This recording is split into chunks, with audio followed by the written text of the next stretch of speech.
I recently heard that magic is madness. According to one of the supporters of this literary theory, Free Domain radio host Stefan Molyneux, the manifestation of magic, whether it be in fiction or in reality, exists only in the mind. Because magic, in reality, is described by mentally unstable people. Magic in stories is always and forever a metaphor for madness. Magic in fiction is the delusion of some character, invisible to us because we are told the story from her perspective. But we, like other non-magical characters that may appear in the story, can distinguish it for what it is: insanity.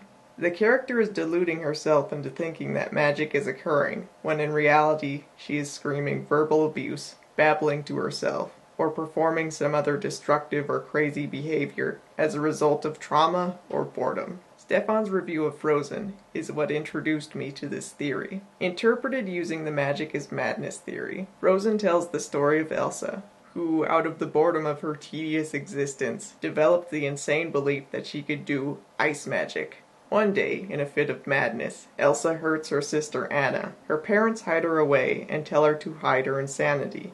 Then she kills them. Years later, Elsa finally gives in to her madness, screaming about ice magic and running into the mountains, with her entire kingdom as witness. Because she is the queen, and the town is hopelessly in love with her, they also believe in her ice magic powers, and so must retrieve her before life can go on. This theory is thought-provoking, and points out problems and ideas that I wouldn't have seen otherwise, but the profoundness of it is overstated, and even distracting. Yes, you can interpret any work of fiction that contains magic as being about insanity, but that doesn't mean that everyone is going to, or should, interpret the story that way. It doesn't necessarily mean anything at all. There are two ways to find meaning in a story. First, we can draw upon the story's elements and themes, and our own personal experience and knowledge, to piece together a theory of what the story means. Our brains are very good at finding patterns in random data and images. Matrixing is the phenomenon where we see human faces where there shouldn't be any, in complex patterns such as wood grain or carpeting. A collection of government documents, movies, and news articles has no meaning as a whole until someone concocts a conspiracy theory with them. The process of finding meaning in a work of fiction can be similar to finding meaning in random patterns, data, and personal experiences. It isn't surprising that Stefan should find that Frozen is about exactly the things that he frequently talks about on his show: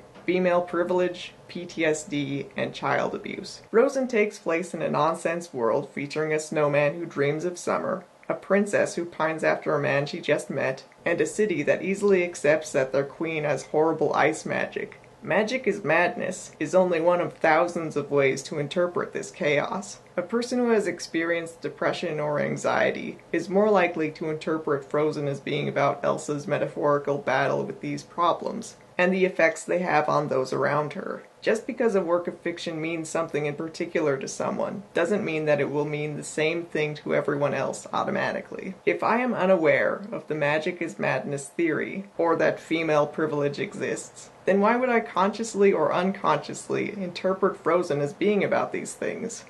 Okay, the first time I saw Frozen was long before I was aware of the magic is madness theory, but I can't prove that I was unconsciously thinking about how insane Elsa was for believing that she had magical powers, or how the stereotypical Jewish trolls signified the Jews who invented psychoanalysis, or what a self-centered bitch Anna was. Please, somebody help. What a bitch. The second way that meaning can be found in a story is to interpret it using a theory, such as magic is madness. In doing this, however, the theorist risks ignoring whatever the author intended the story to mean, and the artistic choices that were consequently made, while advancing his own theory or agenda. A feminist can take popular video games and argue that they are sexist. A conspiracy theorist can take popular films and argue that they are propaganda. Anyone can take a film that has magic in it and interpret it as madness. Now that I know Orson Scott Card is anti-gay, I'm going to interpret all of his books as if they were anti-gay propaganda. If you try hard enough, any work of fiction can be about anything. Stefan argues that Frozen teaches young girls that they don't have to work hard to be skilled in something. Elsa was born magical. Anna left her castle with little knowledge of the outdoors and survived. Both of them were born into royalty. There are no guarantees that a child, or even an adult watching Frozen would pick up on any of this, though. From a completely different perspective,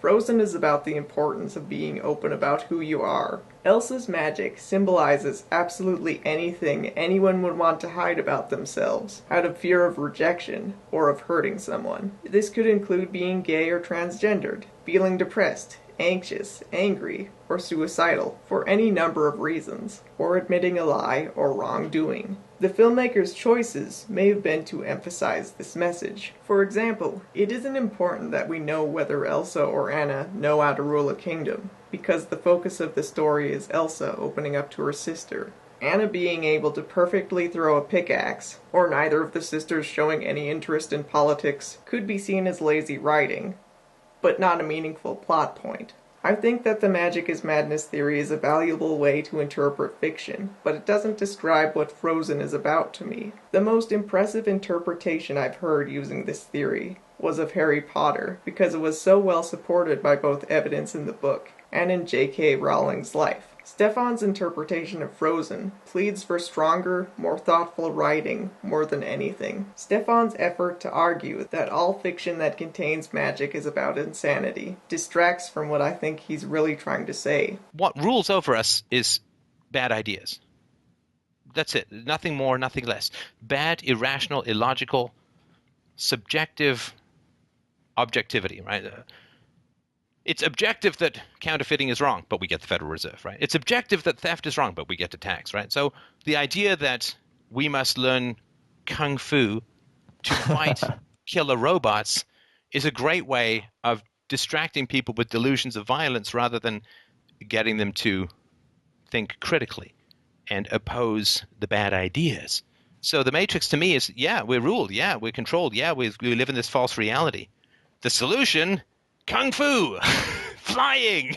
Magic is Madness has its place among other theories and tools used for interpreting works of fiction. It can be valuable for finding hidden messages and identifying illogical and lazy ideas. What a work of fiction ultimately means, however, is unique to each individual. It is subjective and often determined by a person's personal experiences. Pokémon can be a story about a boy with an absent father, who was kicked out of his house when he was 10 and consequently went insane. Or it can be a story about the comatose hallucinations of a boy who, when adventuring into the cruel world of Pokemon training, fell off a bike and hit his head. Or it can be a simple story about a boy from Pallet Town and selling merchandise. It, and other works of fantastical fiction, are all of these things, and more.